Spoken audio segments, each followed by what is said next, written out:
Bismillahirrahmanirrahim. Assalamu alaikum dear students. How are you? I hope you'll be fine.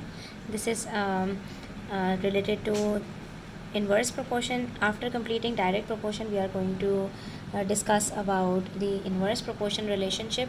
जब दो quantities के बीच में ऐसा रिलेशन होता है कि एक क्वांटिटी के बढ़ने से दूसरी क्वांटिटी डिक्रीज़ हो जाए, उसको कहते हैं इन्वर्स प्रोपोर्शन। जैसे हमने क्या डायरेक्ट प्रोपोर्शन के अंदर डिस्कस किया था कि नंबर ऑफ़ बुक्स थी एक साइड पर और दूसरी साइड पर उसकी कॉस्ट थी। तो जितनी ज़्यादा नंबर ऑफ़ बुक्स होंगी उतनी ज़्यादा कॉस्ट होगी, और जितनी कम नंबर ऑफ़ बुक्स होंगी उतनी कम कॉस्ट होगी। इसको कहते हैं डायरेक्ट प्रोपोर्शन। ठीक है, कि यूनिट्स बढ़ते हैं तो कॉस्ट भी बढ़ती है, और यूनिट्स कम होते हैं तो कॉस्ट कम हो जाती है। लेकिन हर केस में ऐसा नहीं होता। जैसे मैं आपको यहाँ पर एक एग्जांपल दूँ कि अगर हमें एक डिस्टेंस ट्रैवल करना है, फॉर एग्जांपल एक कार है और वो जो है वो अपनी जर्नी के ऊपर जा रही है। ठीक है, और उसको जो है वो एक जर्नी कंप्लीट करनी है, फॉर एग्जांपल 40 किलोमीटर्स की। ठीक है, और उसकी जो स्पीड है वो अगर हमारे पास 1 किलोमीटर पर मिनट है, ठीक है, और 60 किलोमीटर्स पर आवर है, 60 किलोमीटर्स पर आवर की स्पीड से जा रही है, तो ये जो 40 किलोमीटर्स का डिस्टेंस है ये 60 किलोमीटर्स पर आवर्स की स्पीड के अंदर कितनी देर में तय हो जाएगा? तो ये 40 मिनट्स के अंदर ही तय हो जाएगा। ठीक है, 60 किलोमीटर पर आवर की स्पीड से अगर जा रही है कि एक घंटे में 60 किलोमीटर्स ट्रैवल करती है, तो एक घंटे में 60 मिनट्स होते हैं, तो 40 किलोमीटर्स कितनी देर में तय कर लेगी? आराम से वो जो है वो 40 मिनट्स के अंदर तय कर लेगी। ठीक है, लेकिन अगर मैं यहाँ पर स्पीड बढ़ा दूँ और मैं स्पीड यहाँ पर 120 किलोमीटर्स पर आवर पर ले जाऊँ, स्पीड बढ़ रही है, तो जो डिस्टेंस है वो उसका जो टाइम लगेगा वो आपका कम टाइम के अंदर वही सेम डिस्टेंस कवर हो जाएगा। ठीक है, यानी स्पीड कम है तो टाइम ज़्यादा लग रहा है, स्पीड ज़्यादा होगी तो टाइम कम लगेगा। तो अब टाइम कितना लगेगा? 120 किलोमीटर्स पर आवर की स्पीड से अगर जा रही है तो 40 किलोमीटर्स कितनी देर में हो जाएंगे? सिर्फ 20 मिनट्स के अंदर। अब 20 मिनट्स लगेंगे, सिर्फ 20 मिनट्स के अंदर ही 40 किलोमीटर्स आपके पूरे हो जाएंगे। ठीक है, उसको कैलकुलेट किस तरह करेंगे इसको हम बाद में डिस्कस करेंगे, लेकिन ये चीज़ कॉमन सेंस से हमें समझ में आ रही है कि जब किसी एक गाड़ी की स्पीड ज़्यादा होगी तो उसको टाइम कम लगेगा, जब उसकी स्पीड कम होगी तो उसको टाइम ज़्यादा लगेगा। बिल्कुल इसी तरह से कि जैसे हमारे पास यहाँ पर जो नंबर ऑफ़ एनिमल्स हैं, फॉर एग्ज़ाम्पल उनको फीड करने के लिए हमने सर्टेन अमाउंट ऑफ जो है वो फूड दिया। ठीक है, तो अगर लेट्स से हमारे पास 10 एनिमल्स हैं और 10 एनिमल्स को हम 10 एनिमल्स के 10 kg अगर वो फिनिश करते हैं फॉर एग्ज़ाम्पल एक दिन में। ठीक है, तो अगर यहाँ पर 20 एनिमल्स आ जाएंगे, डबल कर दूँगी मैं एनिमल्स की अमाउंट को, तो वही 10 kgs हाफ डे के अंदर कंप्लीट हो जाएंगे, फिनिश हो जाएंगे। ठीक है, और अगर मैं एनिमल्स को कम कर दूँ 10 से एनिमल्स को हाफ़ कर दूँ तो जो दिन हैं वो डबल हो जाएंगे। तो आप यहाँ पर देख रहे हैं कि एनिमल्स को, नंबर ऑफ़ एनिमल्स को कम करने से जो टाइम है वो बढ़ रहा है। यानी 10 एनिमल्स के लिए अगर 10 kg खाना एक दिन के लिए काफ़ी है, तो वही same amount of food 20 animals के लिए आधे दिन का खाना होगा। ठीक है, जब नंबर ऑफ़ एनिमल्स डबल हो जाएंगे तो वही खाना वो क्या होगा? 10 किलो का खाना वो आधे दिन में ख़त्म कर लेंगे। और अगर मैं 10 एनिमल्स से नंबर ऑफ़ एनिमल्स को हाफ़ कर रही हूँ, तो वही खाना जो 10 एनिमल्स के लिए 10 kg का एक दिन के लिए काफ़ी था, वो अब उनके लिए 2 दिन के लिए काफ़ी होगा। तो यहाँ पर भी क्या है कि हमारे पास ये जो अमाउंट ऑफ फॉडर है ये इन्वर्सली प्रोपोर्शन है टाइम के साथ। ठीक है, इसी तरह से हम एक एग्जांपल और लेते हैं कि एक कोई जो है वो सड़क बनानी है फॉर एग्जांपल, और उसके ऊपर 10 वर्कर्स काम कर रहे हैं। ठीक है, 10 वर्कर्स को अगर एक जो है वो फॉर एग्जांपल 1 किलोमीटर की सड़क बनाने के अंदर 2 घंटे लगते हैं। ठीक है, तो 20 वर्कर्स को कितना टाइम लगेगा? आधा टाइम लगेगा। जितने वर्कर्स बढ़ाते जाएंगे उतना टाइम कम लगेगा, जितने लोग ज़्यादा होंगे, जितनी वर्कफोर्स ज़्यादा होगी उतना टाइम कम लगेगा। तो हम यहाँ पर देख रहे हैं ज़्यादातर हमारे पास इन्वर्स प्रोपोर्शन टाइम के साथ है। ठीक है, तो अगर 20 वर्कर्स हमारे पास आ जाएंगे तो वही काम जो 10 बंदे 2 घंटे में कर रहे थे वही काम वो 1 घंटे के अंदर कर लेंगे। ठीक है, और अगर मैं नंबर ऑफ़ वर्कर्स को हाफ़ कर दूँ तो क्या होगा कि मेरे पास जो काम 10 बंदे 2 घंटे में कर रहे थे वो 5 बंदे कितनी देर में करेंगे? 4 घंटे में करेंगे। ठीक है, तो ऐसे हमारे पास जो रिलेशनशिप्स होते हैं उसको हम कहते हैं इन्वर्स प्रोपोर्शन। यहाँ पर हमारे पास क्वेश्चन नंबर 1 के अंदर पूछ भी यही रहे हैं कि which of the following content quantities are in inverse proportion, state the assumption made in each case.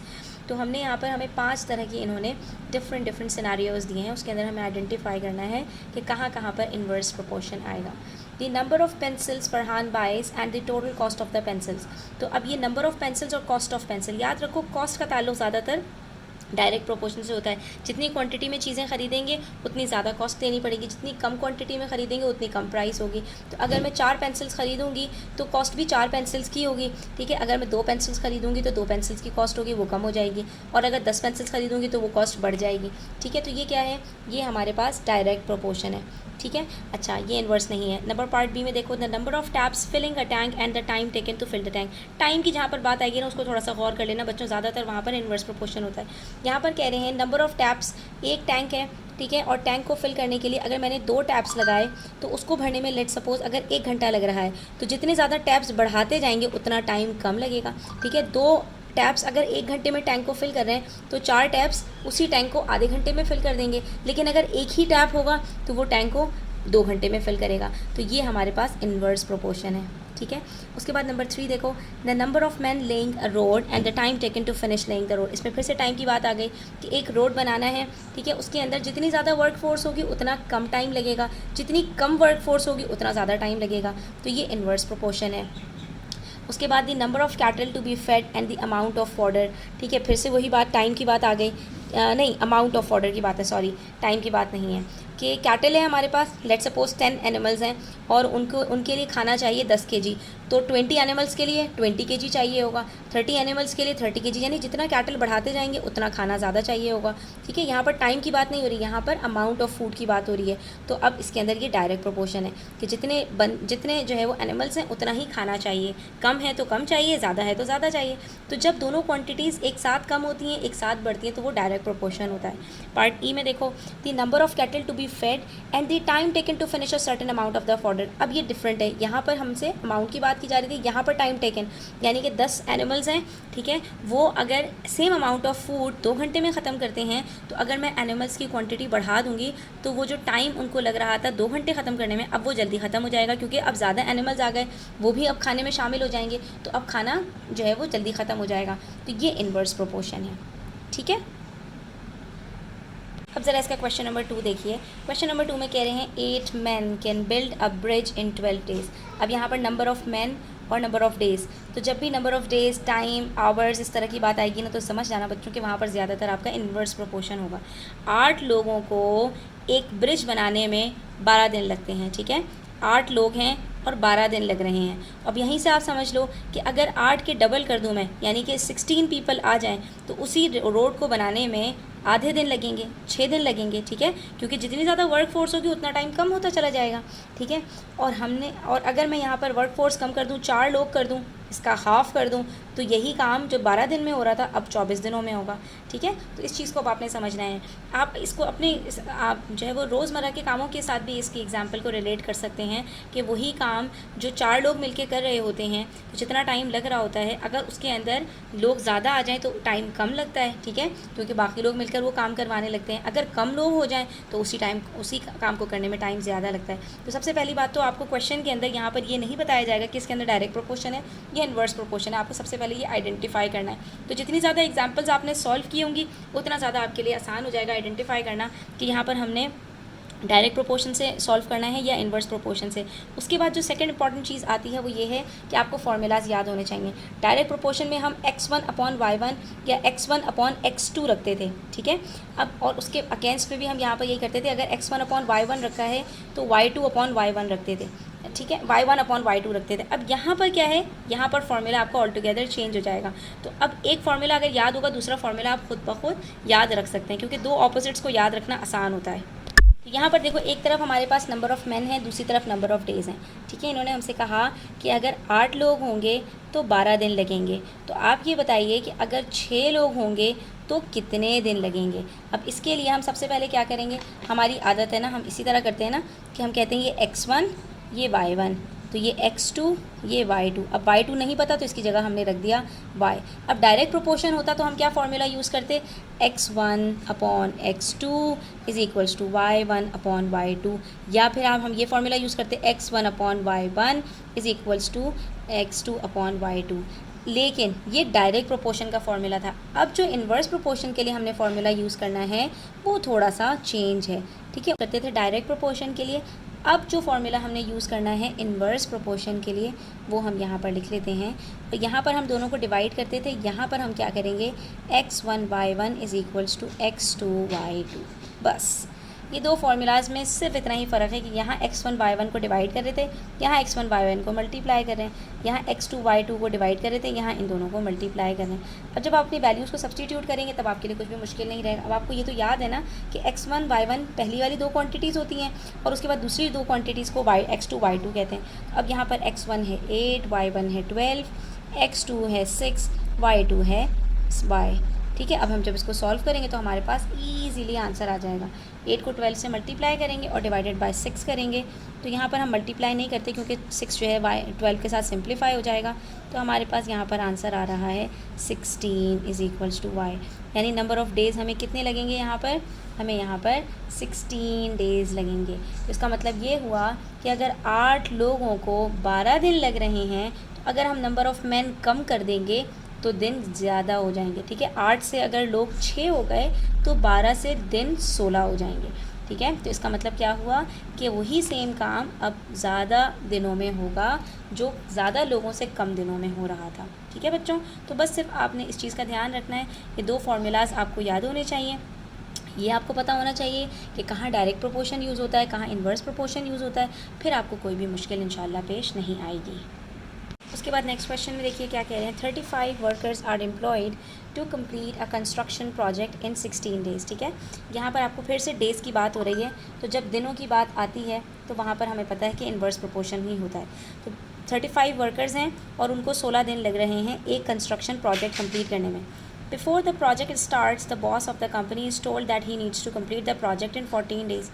अब उन्होंने क्या कहा कि भाई हमें दिन कम करने पड़ेंगे, पहले हमें 16 दिन में जो काम कंप्लीट करना था 35 वर्कर्स के साथ, अब वही काम हमें 14 डेज़ में कंप्लीट करना है। तो इसका मतलब है हमें नंबर ऑफ़ वर्कर्स अब ज़्यादा चाहिए होंगे क्योंकि दिन कम हो रहे हैं। जब दिन बढ़ जाएंगे तो वही काम कम वर्कर्स से हो जाएगा। ठीक है, और जब दिन कम हो जाएंगे तो वही काम ज़्यादा वर्कर्स से करना पड़ेगा। Assuming that all the workers work at the same rate, हम ये सोचते हैं कि सारे वर्कर उसी सेम रेट पे काम कर रहे हैं, यानी हर वर्कर अगर दिन में 9 घंटे काम कर रहा था अभी भी उसी 9 घंटे पे ही काम कर रहा है। ठीक है, how many more workers does he need to employ in order to complete the project on time. सीधी सी बात है, इन्होंने पहले हमें बताया था कि 16 डेज़ में काम करने के लिए 35 वर्कर्स चाहिए। तो अब आप ये बता दो कि 14 डेज़ काम करने के लिए उसी सेम काम को करने के लिए कितने वर्कर्स चाहिए होंगे। तो यहाँ पर हम हमारे पास x1 और y1 गिवन है, x2 मिसिंग है, नंबर ऑफ़ वर्कर्स को हम x1 रख रहे हैं। ठीक है, और यहाँ पर हमारे पास नंबर ऑफ़ डेज़ क्योंकि गिवन है तो हम कह रहे हैं कि हमारे पास y1 और y2 गिवन है। इस क्वेश्चन को कैसे करेंगे, पहले अपना चार्ट बनाते हैं फिर इसको सॉल्व कर लेते हैं। तो एक तरफ हम रखेंगे नंबर ऑफ़ वर्कर्स, तो हमारे पास पहले 35 वर्कर्स थे और वो काम कितने दिनों में कर रहे थे, 16 डेज़ के अंदर। ठीक है, और हमने इसको रखा x1, ये रखा हमने y1। उसके बाद कह रहे हैं कि बताओ कितने वर्कर्स चाहिए, यानी x2 मिसिंग है तो हम इसको कह देते हैं x, और y2 हमें बता रहे हैं कि अगर वही काम 14 डेज़ के अंदर करना हो। ठीक है, तो फॉर्मूला क्या था इन्वर्स प्रोपोर्शन का, वो हम अप्लाई करेंगे। यहाँ पर हम यहाँ पर लिख देंगे कि x1 multiply by y1 is equals to x2 multiply by y2। ठीक है, डायरेक्ट प्रोपोर्शन में x1 अपॉन y1 करते थे, यहाँ पर x1 y1 कर देंगे। ठीक है, x1 के साथ y1 को मल्टीप्लाई करें, 35 मल्टीप्लाई बाय 16, और x2 के साथ हम x मल्टीप्लाई बाय 14 कर दें। अब जब हम इसको सॉल्व करेंगे तो ईज़िली हमारे पास आंसर आ जाएगा। ठीक है, अब आप यहाँ पर 35 को 16 से मल्टीप्लाई करना चाहें तो कर लें, लेकिन मुझे नज़र आ रहा है कि 35 और 14 आपस में कट हो सकते हैं 7 के टेबल से, और 16 और 14 2 से कट हो सकते हैं, तो इसलिए मैं मल्टीप्लाई करने को प्रेफर नहीं करती, मैं इसको सिंप्लीफाई करूँगी। 7 2s are 14, 7 5s are 35, 2 1s are 2, 2 8s are 16, क्या बचा 5 8s are 40। इसका मतलब ये हुआ कि अब हमें 40 वर्कर्स चाहिए होंगे। ठीक है, क्यों, क्योंकि दिन कम हो गए ना, तो वही काम जो पहले 35 वर्कर्स कर रहे थे ज़्यादा दिनों में, वो अब कम दिनों में ज़्यादा वर्कर्स करेंगे। तो 16 दिनों में अगर 35 वर्कर्स चाहिए तो 14 दिनों के लिए 40 वर्कर्स चाहिए, क्योंकि सब लोग अपने अपने रेट पर ही काम कर रहे हैं, कोई भी अपना टाइम बढ़ाना नहीं चाह रहा। ठीक है बच्चों, तो ये इस तरह से आपका सॉल्व हो जाएगा।